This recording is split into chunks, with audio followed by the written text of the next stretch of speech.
Hello students, in this video we will see about control and coordination. Example first ga manamu oka seed germination nunchi start chesukundam. A seed germinates and it grows into a new plant. New plant ga grow avutundani telusu. ఇలా growth జరిగేటప్పుడు seedling moment అనేది చూపిస్తుంది.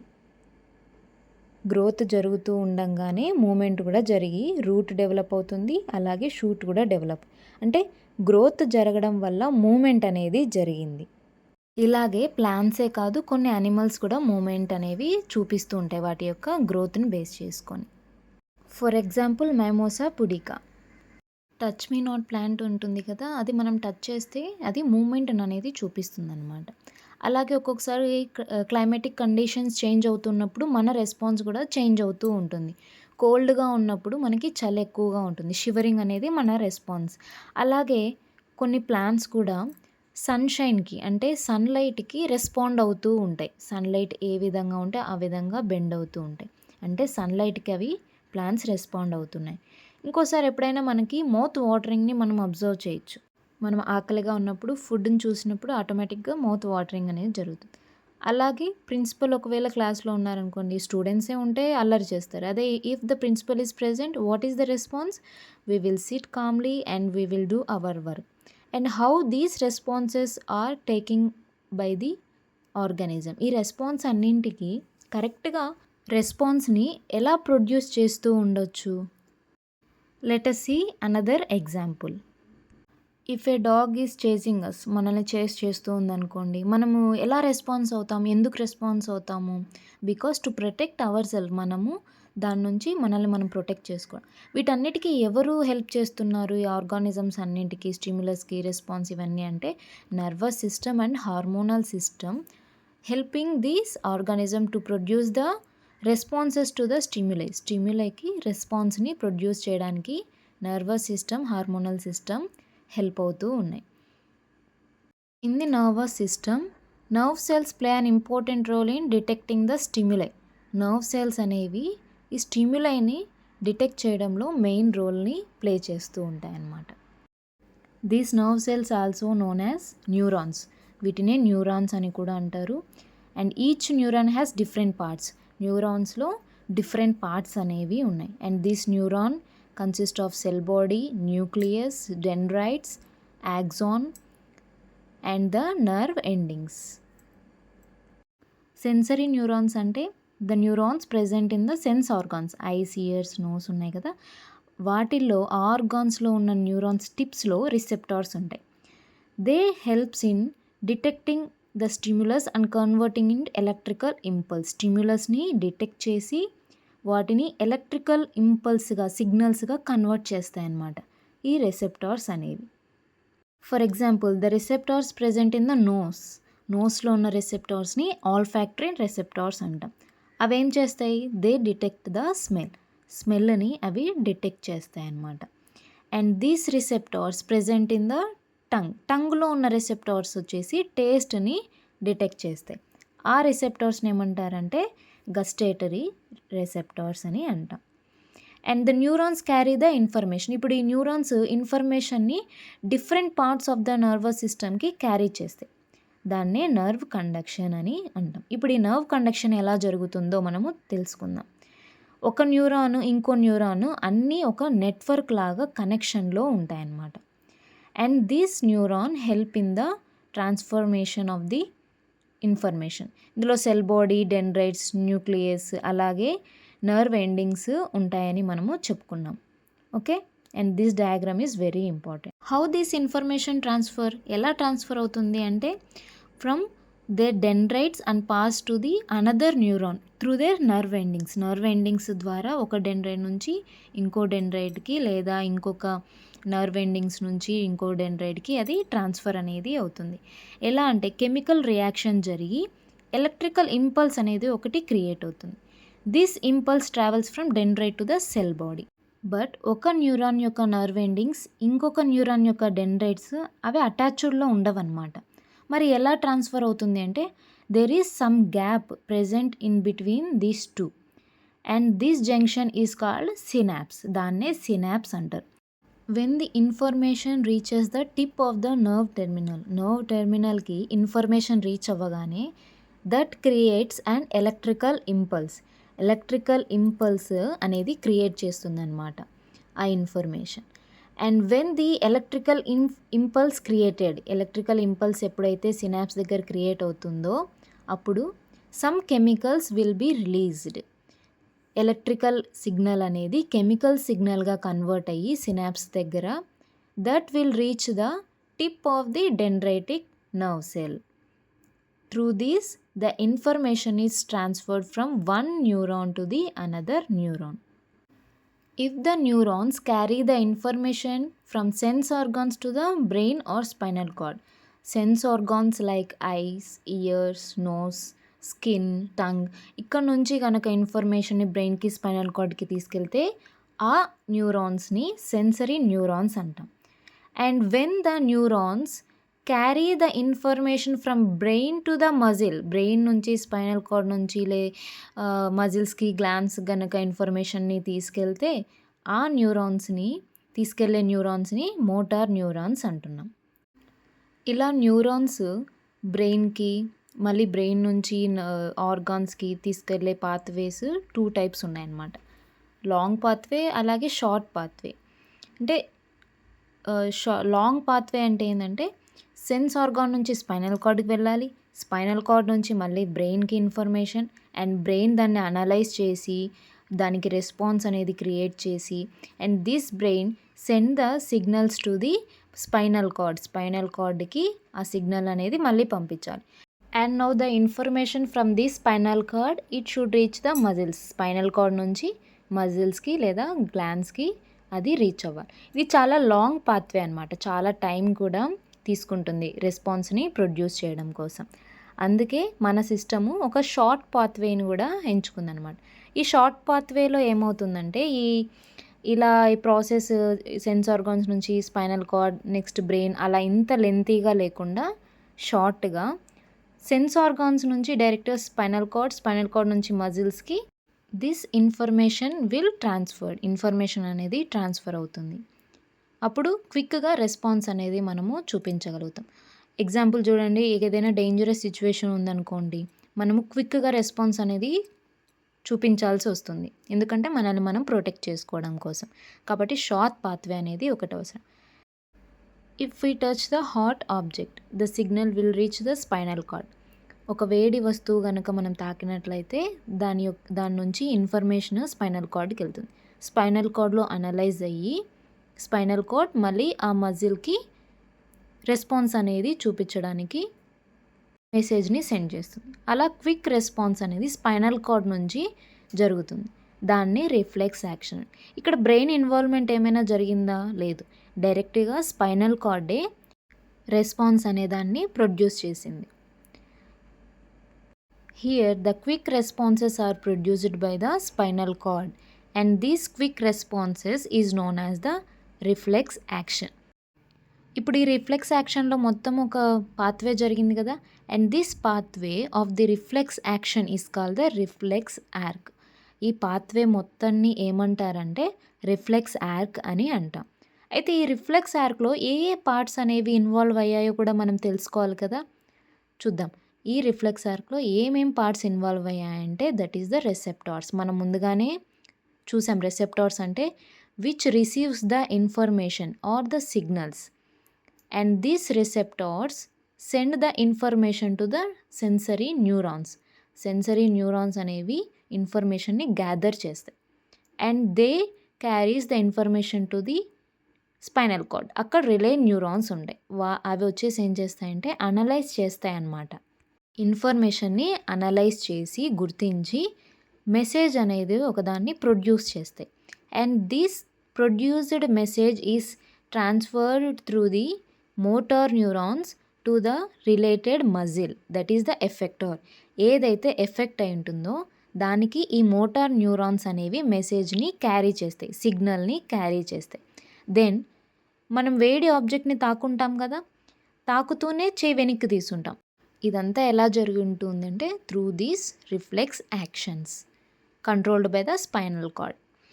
And next, the nervous system is divided into central nervous system and peripheral nervous system. టూగా divide అయ్యాయి అన్నమాట. Central nervous system, first మనము central nervous system ఏంటో చూద్దాం. It consist of brain and spinal cord. దాంట్లో brain, spinal cord ఉంటాయి. Peripheral nervous సిస్టంలో ఏముంటాయంటే nerves అనేవి ఉంటాయి. ఫస్ట్ ఆఫ్ ఆల్ మనము బ్రెయిన్ అనేది చూద్దాం. Brain is the important and is delicate organ. దీన్ని మనం ప్రొటెక్ట్ కూడా చేయాలి. ఎలా ప్రొటెక్ట్ చేస్తాము అంటే ఈ బ్రెయిన్ చుట్టూ a bony case will be present. Hard bony case అనేది ప్రెజెంట్ అయి ఉంటుంది.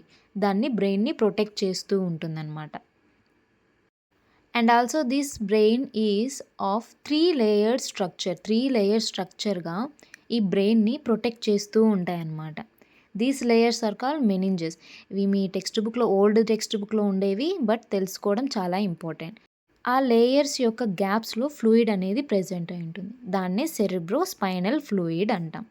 Present inside the layers to protect. This protects the brain from the damages, shocks నుంచి కానీ, ఇంజురీస్ నుంచి కానీ ఈ సెరిబ్రో స్పైనల్ ఫ్లూయిడ్ అనేది బ్రెయిన్ని ప్రొటెక్ట్ చేస్తూ ఉంటుంది. And the brain along with meninges. Meninges అంటే లేయర్స్. ఇవన్నీ ఇందాక చెప్పుకున్నాం హార్డ్ బోనీ కేస్ అని. That is known as cranium. This cranium is made up of bony case and it is very hard structure. It helps the brain from damages నుంచి ఏమి కాకుండా ఉండడానికి help అవుతూ ఉంటుంది క్రేనియం అనేది. ఓకే, నెక్స్ట్ మనం brain parts అలాగే brain యొక్క ఫంక్షన్స్ చూద్దాం. Brain is the main coordinating centre of the body. It receives the information from all parts of the body. Main coordinating centre అంటే కోఆర్డినేషన్ అంతా ఎక్కడ జరుగుతుంది అంటే బ్రెయిన్లోనే జరుగుతుంది. ఇన్ఫర్మేషన్ అంతా కూడా బ్రెయినే గ్యాదర్ చేస్తుంది. It is the thinking, decision making, storing information and it also producing the emotion and it also creating the body functions. Voluntary functions అవ్వచ్చు, ఇన్వాలంటరీ ఫంక్షన్ అవ్వచ్చు. వాలంటరీ, ఇన్వాలంటరీ ఏంటి అంటే వాలంటరీ ఫంక్షన్స్ అంటే the actions that are under our control. మన కంట్రోల్లో ఉంటాయి ఆ యాక్షన్స్ని voluntary actions అంటాం. ఎగ్జాంపుల్ డాన్సింగ్, రైటింగ్, టాకింగ్ ఇవన్నీ. ఇన్వాలంటరీ యాక్షన్స్ అంటే ఏంటివి? మన కంట్రోల్లో, మన కాన్షియస్లో ఉండవన్నమాట. ఇప్పుడు హార్ట్ బీట్ ఎగ్జాంపుల్, స్నీజింగ్ కానీ లేదా బ్లడ్ పంపింగ్ కానీ, డైజెషన్ కానీ ఇలాంటివన్నీ మన కంట్రోల్లో ఉండవు. So that functions are known as involuntary functions. Okay, then involuntary functions, voluntary functions చూసాం. బ్రెయిన్లో ఉన్న ఏ పార్ట్ ఏ ఫంక్షన్స్ని క్యారీ చేస్తుందో కూడా మనము తెలుసుకోవాలి. Which part of the brain control which functions, ఏ ఫంక్షన్స్ని ఏ పార్ట్ కంట్రోల్ చేస్తున్నాయి. ఫస్ట్ పార్ట్స్ చూద్దాం. Fore brain, mid brain and hind brain. First one that is fore brain. Fore brain is the main thinking part of the brain. It consist of many centres for hearing, smell, sight. ఒకవేళ మనం ఏదైనా శబ్దాన్ని విన్నా లేదా ఏదైనా smell చూసినా లేదా ఏదైనా వస్తువుని చూసినా the all information will be analysed in the parts of the four brain. ఫోర్ బ్రెయిన్లో ఉన్న కొన్ని రీజియన్స్లోనే ఈ సెన్స్ ఆర్గాన్స్ నుంచి వచ్చిన ఇన్ఫర్మేషన్ అనేది అనలైజ్ అవుతుంది. And it is stored in our brain. అక్కడ నుంచి వచ్చిన ఇన్ఫర్మేషన్ అంతటిని కూడా బ్రెయిన్ అనేది అనలైజ్ చేసి స్టోర్ చేసుకొని పెట్టుకొని ఉంటుంది. Based upon the analysed information analyse చేసుకుంది కదా, అర్థం చేసుకునింది కదా బ్రెయిన్. అర్థం చేసుకున్న తర్వాత ఈ ఫోర్ బ్రెయిన్ ఏం చేస్తుందంటే బ్రెయిన్లో ఉన్న వేరే ఏరియాస్కి ఇన్ఫర్మేషన్ని పంపిస్తుంది. ఎందుకు అంటే వాలంటరీ మజిల్స్ని కంట్రోల్ చేసే పార్ట్సే వీటికి రెస్పాన్స్ అనేది ఇవ్వాలన్నమాట. అవి బ్రెయిన్లో వేరే పార్ట్స్లో ఉండుంటాయి. ఆ పార్ట్స్కి ఇప్పుడు ఫోర్ బ్రెయిన్ అనేది మెసేజ్ని పంపించాలి. ఎలా అంటే దీన్ని మనము ఒక ఎగ్జాంపుల్ ద్వారా క్లియర్గా చెప్పుకుందాం. ఎగ్జాంపుల్ ద్వారా చెప్పుకుంటే మనకు బాగా అర్థమవుతుంది. ఫర్ ఎగ్జాంపుల్ ఇప్పుడు మనము ఒక గేమ్ ఆడుతూ ఉన్నాం అనుకోండి. ఎగ్జాంపుల్ లైక్ ఫుట్బాల్ ఆడుతూ ఉన్నాము. మనం ఫస్ట్ ఏం చేస్తాం, బాల్ని చూస్తాం. ఫోర్ బ్రెయిన్లో మనకు ఒక సెంటర్ ఉంది కదా, centre for sight, that will receives this message. And next this is the voluntary function కదా. ఇది వాలంటరీ ఫంక్షన్ అంటే మన కాన్షియస్లో, మన కంట్రోల్లో ఉంది. కాబట్టి this information is send to the muscles that are voluntary.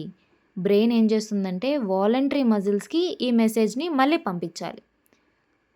Then the message is transferred now to the voluntary మజిల్స్కి ఇప్పుడు మెసేజ్ అనేది వెళ్ళిపోయింది. And now the response is occurred. Football అనేది కిక్ చేయడం జరిగింది. అలాగే మనము ఫోర్ బ్రెయిన్లో ఉన్న ఇంకొక పార్ట్ గురించి కూడా తెలుసుకుందాం. That is hypothalamus. It helps in the sensation of hunger and feeling full. మనకి ఆకలి వేస్తున్నా లేదా స్టమక్ ఫుల్ అయిపోయింది అని తెలియాలన్నా కూడా ఈ హైపోథెలామసే మెసేజ్ని ఫార్వర్డ్ అనేది చేస్తుంది మన బ్రెయిన్కి. Next part that is mid brain. It controls the auditory and visual reflexes. Mostly mid brain and hind brain controls the involuntary యాక్షన్స్ని ఈ మిడ్ బ్రెయిన్ హిండ్ బ్రెయిన్ ఎక్కువగా కంట్రోల్ చేస్తాయి అన్నమాట. For example the movement of pupil, ఐలో కనుబొమ్మ ఉంటుంది కదా, దాని యొక్క మూమెంట్ లేదా eyes movement, eyelids movement, వీటన్నింటినీ కూడా మిడ్ బ్రెయినే చూపిస్తుంది. Next one that is hind brain. It again consist of 3 parts, that is Ponce, medulla and cerebellum. మళ్ళీ 3 parts ఉన్నాయన్నమాట వాటిల్లో కూడా. అయితే అందులో పోన్స్ ఏం చేస్తుందంటే it controls the sleep cycle, sleep and Wake cycle. అంటే మనం నిద్రపోతున్నా, నిద్ర లేవాలన్నా అండ్ నెక్స్ట్ బ్రీతింగ్, వీటన్నింటినీ హిండ్ బ్రెయిన్ యొక్క పోన్స్ కంట్రోల్ చేస్తుంది. Next one medulla. It controls the many involuntary functions like heart rate, breathing, blood pressure, ఇవన్నీ కూడా involuntary functions. Next one cerebellum. It responsible for the voluntary actions, maintaining posture and balance of the బాడీని balance చేయడంలో cerebellum maintain చేస్తుంది. ఇప్పుడు మనం చక్కగా నడవాలన్నా, cycle తొక్కాలన్నా లేదా drawing చేయాలన్నా మనకి బ్యాలెన్స్ అనేది ఇంపార్టెంట్. ఆ బ్యాలెన్స్ని ఎవరు మెయింటైన్ చేయడానికి కంట్రోల్ చేస్తున్నారు అంటే సెరిబెల్లం. ఇలా ఈ విధంగా బ్రెయిన్లో ఉన్న డిఫరెంట్ పార్ట్స్ డిఫరెంట్ ఫంక్షన్స్ని కంట్రోల్ చేస్తున్నాయని మనం తెలుసుకున్నాం. Next coordination in plants. యానిమల్స్లో, హ్యూమన్స్లో మనం తెలుసుకున్నాము. ప్లాంట్స్లో ఏ విధంగా కోఆర్డినేషన్ అనేది జరుగుతుంది. ప్లాంట్స్ అనేవి స్టిమ్యులస్కి రెస్పాండ్ అవుతున్నాయి. ఎలా రెస్పాండ్ అవుతూ ఉన్నాయి అంటే if a plant is growing, సన్లైట్కి, వాటర్కి, సాయిల్కి, టచ్కి, కెమికల్, వీటన్నిటికీ రెస్పాండ్ అవుతూ ఉంటుంది, రెస్పాన్స్ చూపిస్తూ ఉంటుంది. ఎలా అంటే అది కదులుతుందా, కదలదు, బట్ మూమెంట్ అనేది చూపిస్తుంది అనమాట. ఏ విధంగా గ్రోత్, అది పెరిగి మూమెంట్ని చూపిస్తుంది. దాంట్లో ఏ నర్వస్ లేదా మజిలర్ సిస్టమ్స్ అనేవి లేవు.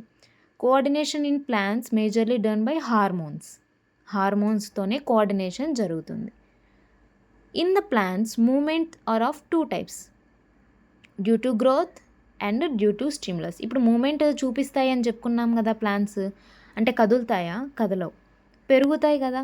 ఆ పెరగడంలోనే మూమెంట్ని చూపిస్తున్నాయి ప్లాంట్స్ అనేవి. Okay, plant 2 types of movements చూపిస్తుంది అనుకున్నాం. అవి ఒకటి స్టిమ్యులస్ ద్వారా, ఇంకొకటి గ్రోత్ ద్వారా. అంటే గ్రోత్ మీద డిపెండ్ అయ్యుండి మూమెంట్ చూపిస్తుంది, గ్రోత్ మీద డిపెండ్ అవ్వకుండా స్టిమ్యులస్ ద్వారా మూమెంట్ని చూపిస్తుంది. అండ్ దెన్ ఇప్పుడు మనం తెలుసుకోవాల్సింది స్టిమ్యులస్ అంటే ఏంటి అని. స్టిమ్యులస్ అంటే ఒక రియాక్షన్ అన్నమాట. That can trigger A physical or behaviour change. దాన్నే స్టిమ్యులై అని అంటున్నారు. అంటే ఫిజికల్గా కానీ బిహేవియరల్ పరంగా కానీ చేంజ్ అనేది వస్తుందన్నమాట ప్లాంట్లో. ఎలా అంటే ఒక ఎగ్జాంపుల్ ద్వారా మనం చూసుకుందాం. మన టెక్స్ట్ బుక్లో మైమోసా పుడికా అనే ఒక ప్లాంట్ గురించి చెప్పారు. What is that? It is the touch me not plant. మనము ఆ ప్లాంట్ యొక్క లీవ్స్ని టచ్ చేయగానే ఏమవుతాయంటే మొత్తం ముడుచుకుపోతాయి. అంటే మూమెంట్ చూపించాయి కదా, it has shown the movement. కానీ అక్కడ గ్రోత్ లేదు, మూమెంట్ చూపించింది. అంటే అక్కడ స్టిమ్యులస్కి ప్లాంట్ అనేది రెస్పాండ్ అయింది. ఏ విధంగా ప్లాంట్ అనేది మూమెంట్ చూపించిందంటే ప్లాంట్ సెల్స్ మధ్య ఇంటర్సెల్యులర్ స్పేసెస్ ఉంటాయని మనకు తెలుసు. వాటి మధ్య వాటర్ అనేది ప్రెజెంట్ అయి ఉంటుంది ప్లాంట్స్లో. మనం ఎప్పుడైతే ఆ ప్లాంట్ యొక్క లీవ్స్ టచ్ చేస్తామో ఆ లీవ్స్ ఎండింగ్లో ఉన్న వాటర్ అనేది మూమెంట్ అనేది చూపిస్తుంది. అలా వాటర్ మూవ్ అయినప్పుడు అదేమవుతుందంటే ప్లాంట్ అనేది లీవ్స్ క్లోజ్ అయిపోతాయి. ఇంతసేపు మనము గ్రోత్ మీద డిపెండ్ అవ్వకుండా ప్లాంట్స్ ఎలా మూమెంట్ జరిపాయో చూసాం. Next one movement due to growth. Growth జరగడం వల్ల మూమెంట్ ఎలా జరుగుతుంది అంటే ప్లాంట్ అనేది ఒక డైరెక్షన్లో గ్రోత్ అనేది చూపిస్తూ ఉంటుంది. దాన్నే మనం అది ప్లాంట్ యొక్క మూమెంట్ అని చెప్పొచ్చు. ప్లాంట్ గ్రోత్ అనేది డైరెక్షనల్ అన్నమాట. ఎగ్జాంపుల్, ప్లాంట్ అనేది ఎన్విరాన్మెంట్కి తగ్గట్టు రెస్పాండ్ అవుతుంటుంది. For example, for light, gravity, వీటన్నిటికీ కూడా అవి గ్రోత్ని చూపిస్తుంది. First one, movement towards light, that is known as phototrophism. Photo means light, trophism means movement. If the plant moves towards the light, it shows the phototrophism.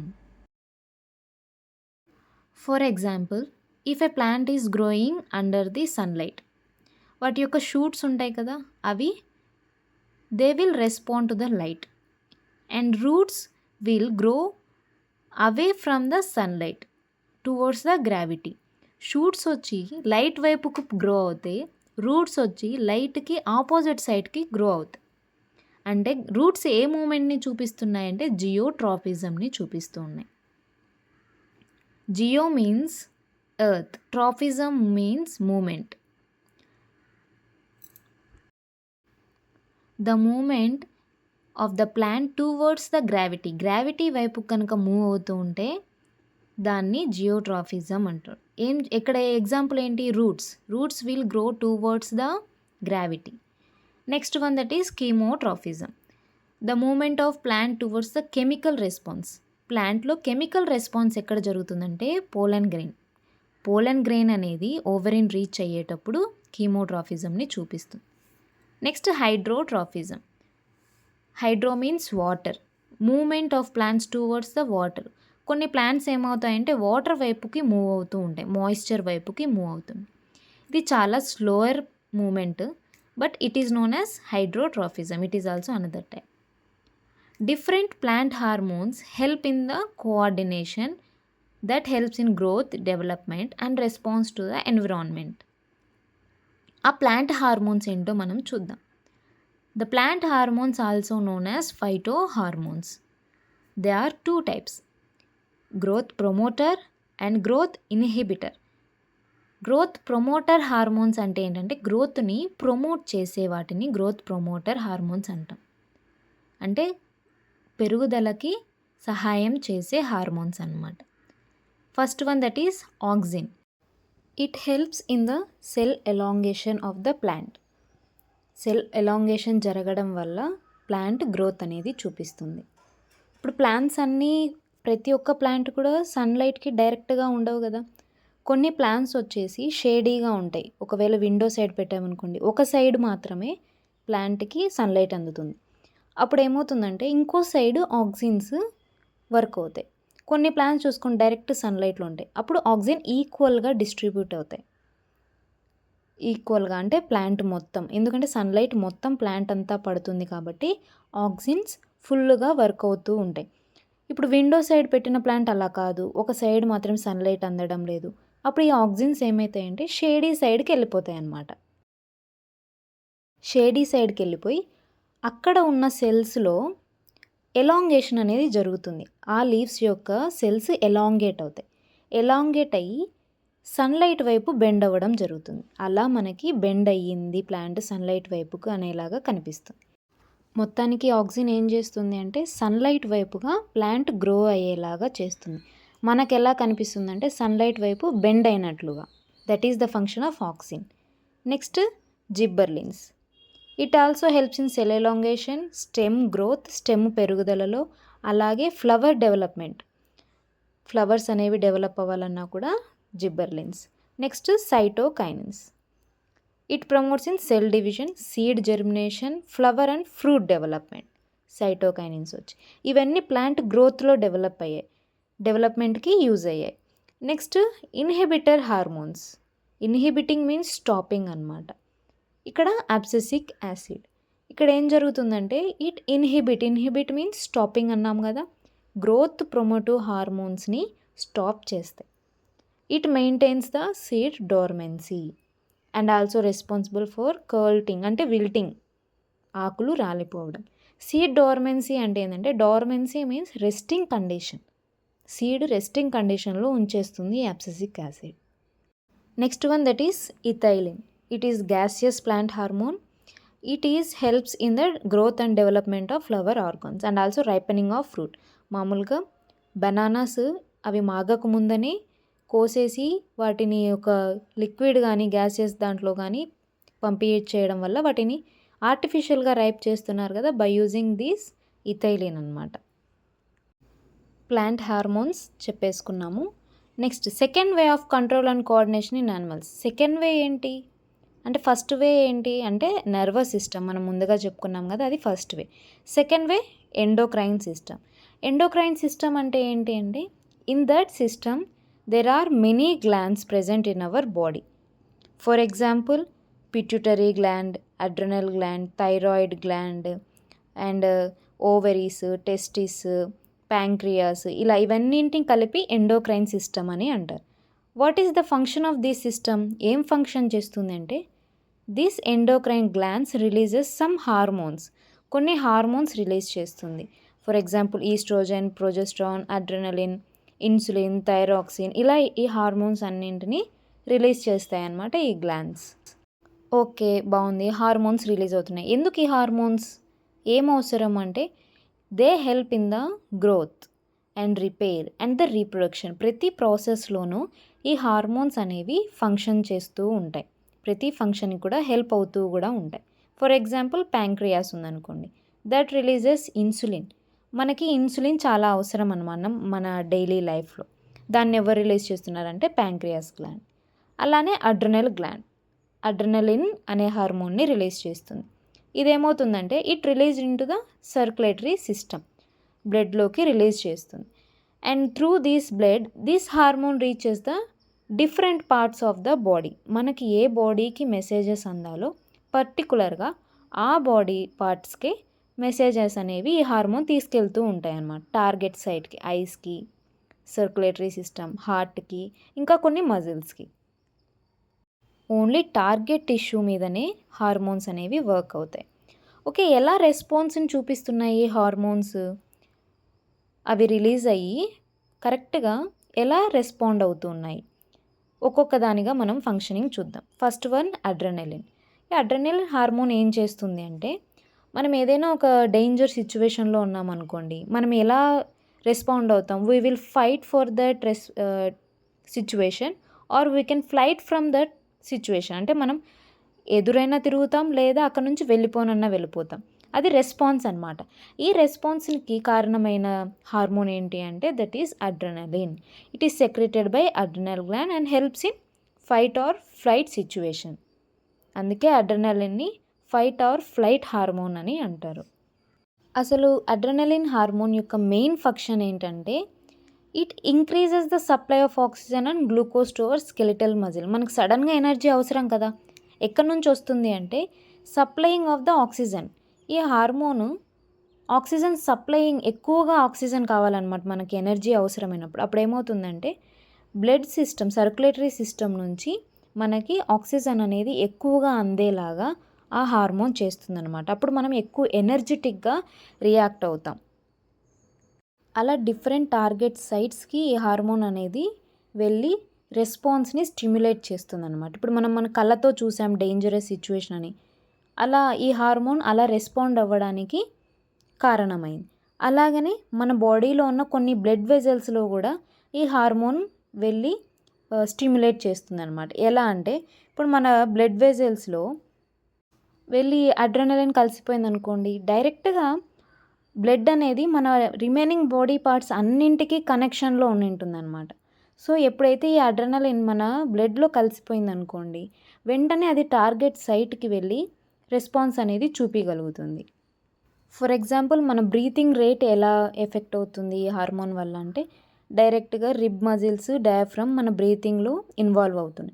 ఆ మజిల్స్లో వెళ్ళి ఈ adrenaline hormone అనేది దాని యొక్క ఫంక్షన్ అనేది స్టార్ట్ చేస్తుందన్నమాట. ఎప్పుడైతే ఈ అడ్రినలిన్ వెళ్ళి కలుస్తుందో, అప్పుడు ఈ adrenaline increases the supply of oxygen సప్లైని, అలాగే గ్లూకోజ్ని ఇంక్రీజ్ చేస్తుంది. అలా మనకి వెంటనే ఎనర్జీ అనేది వచ్చేస్తుంది. ఓకే, నెక్స్ట్ వన్ వచ్చేసి అయోడైజ్డ్ సాల్ట్ అని మనం అందరం వినుంటాం, మన ఫుడ్లో చాలా అవసరమని. Why it is so important? అసలు అయోడైజ్డ్ సాల్ట్ అంటే ఏంటంటే, అయోడిన్ అనే మినరల్ సాల్ట్లో కలిసి ఉంటుంది. That salt is known as iodized salt. And this iodine is essential in the synthesis of the thyroxine hormone. Thyroxine hormone ప్రిపరేషన్లో అయోడిన్ యూజ్ అవుతుంది. ఈ థైరాక్సిన్ని ఎవరు రిలీజ్ చేస్తారు అంటే thyroid gland. It releases the thyroxine. And what is the function of thyroxine? It controls the metabolism అంటే function, carbohydrate, proteins and fats యొక్క ఫంక్షన్ని కంట్రోల్ చేస్తుందన్నమాట థైరాక్సిన్ అనే హార్మోన్. దాన్ని థైరాయిడ్ గ్లాండ్ అనేది రిలీజ్ చేస్తుంది. కాబట్టి మనకి ఇప్పుడు థైరాక్సిన్ కావాలి అంటే అయోడిన్ అవసరం. అయోడిన్ కావాలి అంటే మన సాల్ట్లో అయోడిన్ అనేది యాడ్ అయ్యి ఉండాలి. So it is very important to have the iodised salt in our diet. Question కూడా వస్తుంది, ఇది వెరీ ఇంపార్టెంట్. అయోడైజ్డ్ సాల్ట్ అనేది మన డైట్లో ఎందుకు ఉండాలి? ఒకవేళ ఉండకుంటే ఏమవుతుందంటే low production leads to the disease called goitre. ఉబ్బిపోయినట్టు థైరాయిడ్ గ్లాండ్ కనిపిస్తుంది అనమాట లో ప్రొడక్షన్ జరగడం వల్ల. నెక్స్ట్, గ్రోత్కి ఏ హార్మోన్ రెస్పాన్సిబుల్ అవుతుంది?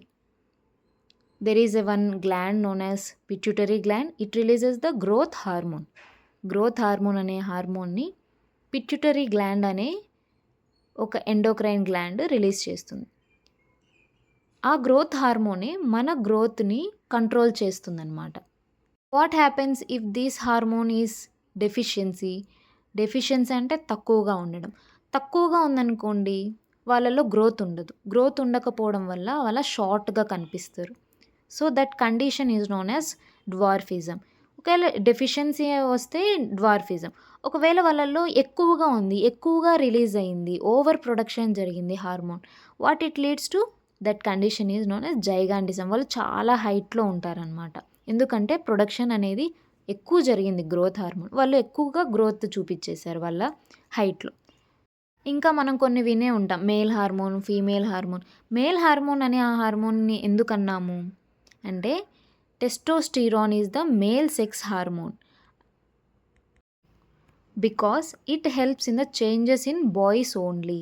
బాయ్స్లో ఫేషియల్ గ్రోత్ రావడం, అలాగే enlarged and erect of the penis, ఇవన్నీ దేనివల్ల జరుగుతాయి అంటే టెస్టోస్టిరాన్ వల్ల జరుగుతాయి. మనం already changes in boys and girls during ప్యూబర్టీలో ఈ హార్మోన్ గురించి చెప్పుకున్నాం, టెస్టోస్టిరాన్ అని.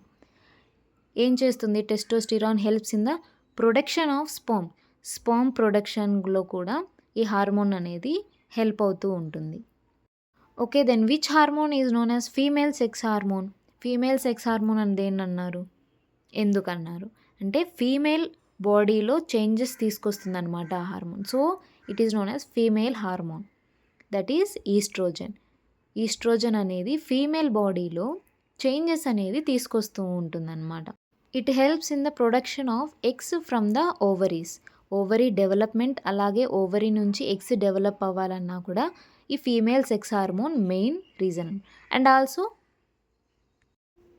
Enlargement of breast and also controlling of the menstrual cycle అని మనం చెప్పుకున్నాం కదా రీప్రొడక్షన్ లెసన్లో.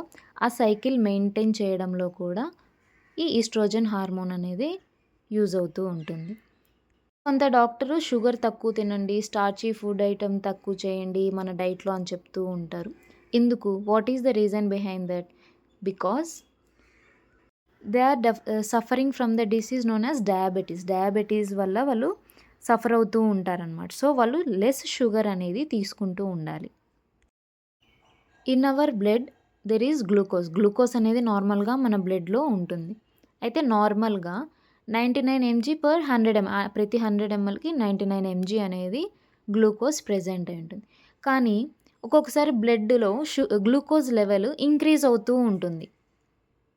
Then our body detected it and releases the insulin హార్మోన్ని రిలీజ్ చేస్తుంది. ఎందుకంటే బ్లడ్లో షుగర్ లెవెల్ని మెయింటైన్ చేయడం కోసం. It is released by the pancreas gland. ఒకవేళ ఈ ప్యాంక్రియాస్ ఇన్సులిన్ ప్రొడ్యూస్ చేసే సెల్స్ డ్యామేజ్ అయిపోయాయి అనుకోని అందులో, అప్పుడు ఏమవుతుంది, బ్లడ్లో షుగర్ లెవెల్ పెరిగిపోతూ ఉంటుంది and it leads to diabetic condition. అప్పుడే మనకి డయాబెటీస్ అనేది వస్తుంది. చాలామంది వింటూనే ఉంటారు, ఇన్సులిన్ ఇంజెక్షన్స్ తీసుకుంటూ ఉంటారు డయాబెటిక్ పేషెంట్స్. అంటే ఎందుకంటే insulin will maintains the glucose levels in the blood and there are many complications in diabetes patients చాలా సఫర్ అవుతూ ఉంటారు.